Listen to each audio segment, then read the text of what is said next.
శాకంబరి అవతారంలో ఉన్న కాకినాడ సంత చెరువు కనకదుర్గమ్మను కాకినాడ సిటీ ఎమ్మెల్యే వనమాడి కొండబాబు దర్శించుకున్నారు. ఈ సందర్భంగా ఆలయ కార్యనిర్వహణాధికారి స్థానిక నాయకుల ఆధ్వర్యంలో ఎమ్మెల్యే కొండబాబుకు ఆలయ మర్యాదలతో స్వాగతం పలికారు. అమ్మవారి దర్శనం చేసుకుని ప్రత్యేక పూజలు నిర్వహించుకున్నారు. అనంతరం వేద పండితుల ఆశీర్వచనాలు అందచేయగా చరిత్ర కలిగిన అమ్మవారిని శాకంబరి అలంకారం చేయడానికి ముందుకొచ్చిన దాతలను 2 రోజుల పాటు కష్టించి పనిచేసిన భక్తులకు, మహిళా భక్తులకు ప్రత్యేక ధన్యవాదాలు తెలిపారు. ఈ సందర్భంగా ఆయన మీడియాతో మాట్లాడుతూ కాకినాడ సంత చెరువు సమీపంలో వేంచేసి ఉన్న కనకదుర్గ అమ్మవారిని మహిమాన్వితమైన శక్తి కలిగిన దేవతగా, కోరిన కోరికలు తీర్చే వరాలు ప్రసాదించే దేవతగా భావించి భక్తులు ఈ అమ్మవారిని దర్శించి మొక్కులు చెల్లించుకోవడం జరుగుతుందని తెలిపారు. ఆషాఢ మాసంలో అనాదిగా వస్తున్న ఆచారం ప్రకారం అమ్మవారిని ఆషాఢ మాసం చివరి శుక్రవారం శాకంబరిగా అలంకరించి అమ్మవారిని కొలవడం జరుగుతుందని, ఆ ఆచారం ప్రకారమే ఈ శుక్రవారం శాకంబరి దేవిగా దర్శనమివ్వడం జరిగిందన్నారు. గత ప్రభుత్వం అధికారంలో ఉండగా చేసిన అరాచకం అమ్మవారి ఆలయాలను కూడా వదిలిపెట్టలేదని అన్నారు. వాస్తవ పరిస్థితులకు, వాస్తు సిద్ధాంతాలకు భిన్నంగా కోట్ల రూపాయల విరాళాలతో నిర్మించిన పవిత్ర ఆలయాన్ని కూడా ఆదాయ వనరులుగా మార్చుకున్నారని తెలిపారు. త్వరలోనే భక్తులు, ప్రజలు ఆలయ పెద్దలతో సమావేశం నిర్వహించి మార్పులు చేర్పులు చేపట్టే అంశంపై చర్చించడం జరుగుతుందని తెలిపారు.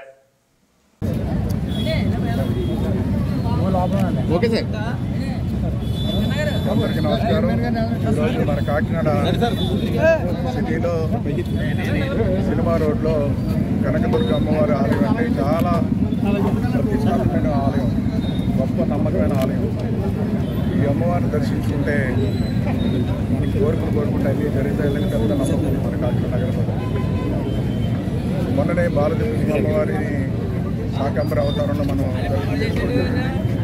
ఈరోజు సినిమా రోడ్లో కనకదుర్గ అమ్మవారిని శాకంబరి మనకి దర్శన భాగ్యం కలిగించడం జరిగింది.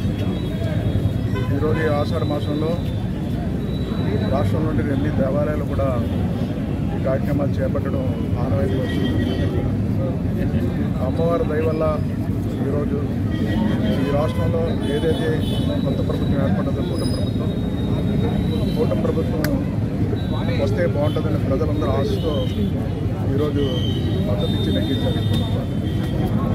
ఏదైతే ప్రజలు ఆశిస్తున్నారో ఆశయాలకు అనుగుణంగా ఈ ప్రభుత్వానికి భగవంతుడు అన్ని విధాలా సహకరించాలని, ప్రజలు అనుకున్న కోరికలను నెరవేరాలని, ఈ రాష్ట్రం అన్ని విధాలు అభివృద్ధి చెంది అదేవిధంగా రైతులు పాడి పంటలు పండించుకుని సుఖ సంతోషంగా ఉండాలని, అదేవిధంగా పారిశ్రామికంగా అభివృద్ధి చెందాలని, మన రాష్ట్రం పారిశ్రామిక అభివృద్ధి చెందితేనే యువతకు ఉద్యోగ అవకాశాలు వస్తాయనేది ఒక నమ్మకంతో పారిశ్రామిక అభివృద్ధి చెందాలి.